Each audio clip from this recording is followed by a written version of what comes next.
We're back. Skin is, oh, hold on. It is my vitamin alarm, people. Stop, please. Thank you.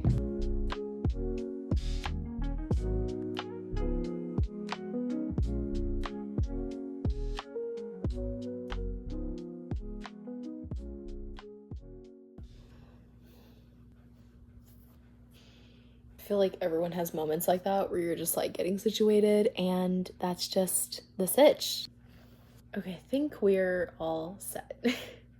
What is up, guys? Welcome back to my channel, and today I'm just gonna unwind and kind of talk to y'all a little bit. This is gonna be like FaceTime, okay? That's what we're working with. Let me talk about like my recent favorite song and podcast. I really love Anxious Heart by Jeremy Camp. Like this, oh my gosh, song is so good. I work out in the mornings for like 30 to 40 minutes and I will have this song on a replay for like 40 minutes because it's so good. I like love Jeremy Camp anyway, but this song is just amazing. And then my podcast, I have been loving the podcast show Barb Knows Best by Michelle Marros and Barb Schmidt. It is so good and it's so powerful and true.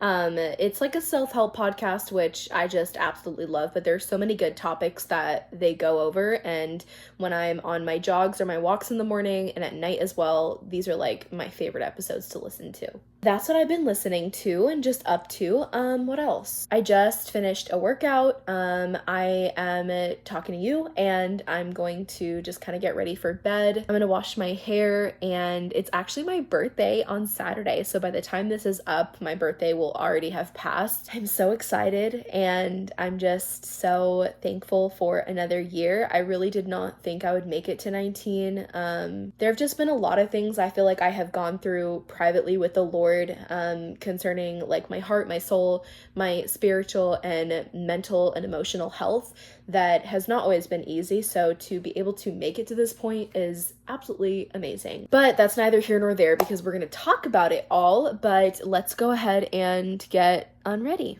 I'm going to get a hair tie.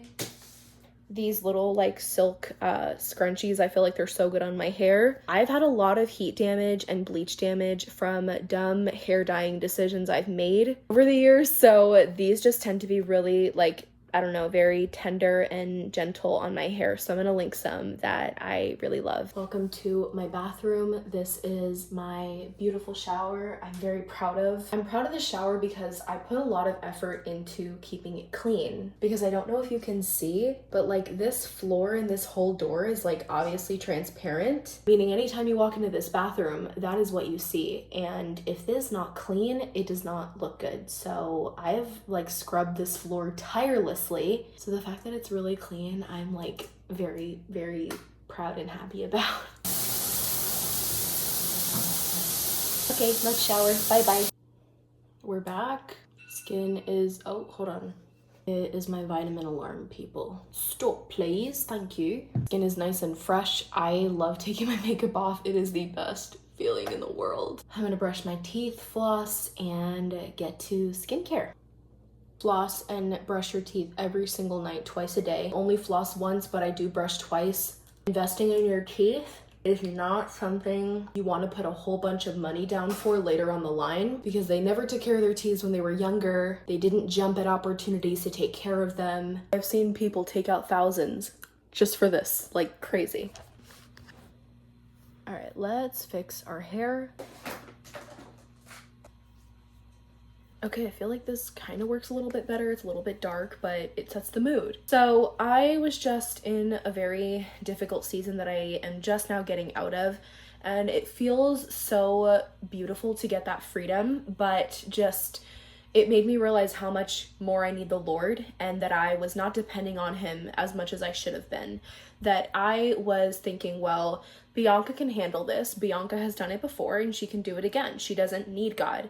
And I got too cocky and I got myself into a bit of a rut and kind of sticky situation where I felt like I didn't need God. And he definitely humbled me. I will just say, when you think you don't need God, oh, how the Lord will humble you. Let me just say, okay? That is just the truth. And I got humbled for sure. I'm not saying this to instill fear into anyone. I'm just saying this is the reality, that we need the Lord.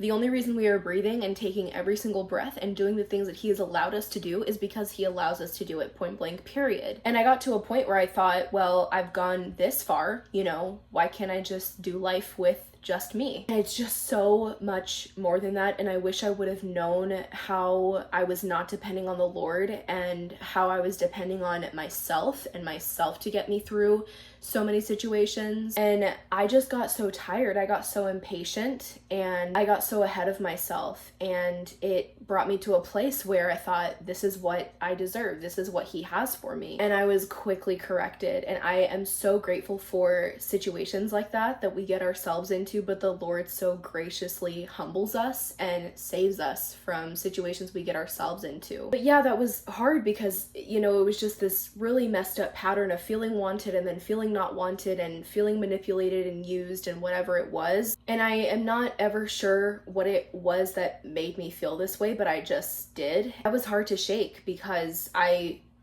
have been single, and I wanted to feel that for the first time. You want to feel like you're wanted and feel like you're loved and all these things. And sometimes that feeling can grow so deep and huge in your heart that you would do anything to get it, and you become desperate at times. And I think that is what happened. I was willing to settle for God's less because I was just so used to that. I was so used to, not getting the man of God that he desires for me. I was so used to getting mistreated. I was so used to being manipulated, taken advantage of, and used, and all of the sorts. And that really just took advantage of me. But that is what is so beautiful about the Lord's redemption. This season is just like a new book, and I am learning what it means to be the Lord's daughter and to know that I deserve better, that I deserve God's best and not his second best, not his third best, not his fourth best, his first best. I deserve to be the chooser. I deserve to be the first option. I deserve to be chosen, and I deserve to be loved by a man who loves the Lord just like he loves me. And that was something I never knew before. That was something that I was never confident in, and I just felt like I could just take whatever I wanted because, well, if I'm hard to love, then I'm not going to get the kind of person that I want. I was feeding into the enemy's lies so much so that it just wrecked me from the inside out. I say all of this to not throw a pity party, to not be in a victim mindset, but to say you are worthy and you deserve the Lord's best. You don't deserve someone that is not going to lead you to the Lord, and you don't deserve someone just because you think that they're your last option and that this is as good as it's going to get. You deserve the man or woman that God is preparing you for. And if you have not found that person yet, that is totally okay, because you are not running on your own timeline. You are running on the Lord's, and the Lord's alone.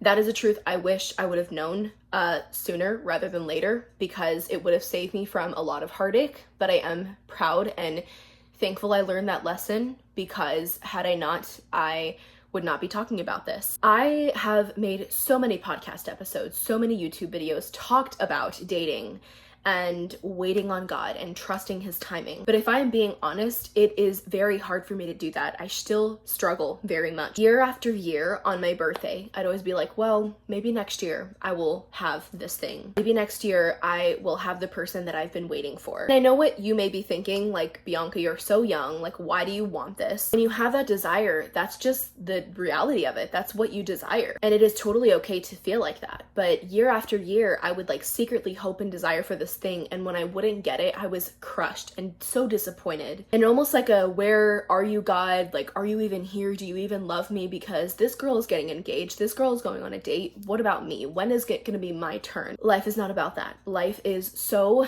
much more than getting a relationship, than getting the guy, getting the girl, than doing anything involving holding someone's hand and, running off into the sunset. Yes, is that beautiful? Yes. Is it wrong to desire that? No, we are wired to desire that, but we are not wired to obsess over it so much so to where it feels like it is our only mission on earth is to get married and have kids and have that life, and it's not. Our purpose is to serve the Lord, and that's the truth. That is the end of it. And if a guy comes along, then great, but if they don't, they don't, and that is okay. Your life is going to be great whether or not the Lord brings you this kind of person. It is okay to be delivered from a season of sin. It is okay to come into the Lord's arms after you have gone back to a sin that you thought you were rid of, after you've gone back to a habit that you thought you were free from. Because I said it before and I'll say it again, the Lord can redeem anyone and anything of anything you've done. I don't care if you have followed Christ for the last 5 years, 10 years, 15, 20 years, you will mess up. And when you do, there is grace when you need it. He gives it to you wholeheartedly, and that's in scripture. You don't have to be afraid that he's gonna be mad at you, angry, whatever, upset, disappointed. He is not. He understands what it is like to be in your position. He is waiting for you with open arms, and the best thing you can do is just go to him with no shame. Just be so upfront and honest with him and say, Lord, I messed up, I need you. That is literally all he wants. Like, I hope you understand that. I'm just gonna kind of go to bed. My delicious bed is right here. We're just gonna chill, have my TV here, and we're just probably gonna watch Drake and Josh or a movie. I don't know. This is not a person, by the way. This is my work uniform for tomorrow. I have been looking at it the whole time. I'm like, oh my gosh, this looks like a person. It's not, I swear to you. It's just, it's there. Okay, I am going to go to bed, but I love you. Stay safe, have a good night, and I will see you in our next vlog. Okay, bye guys.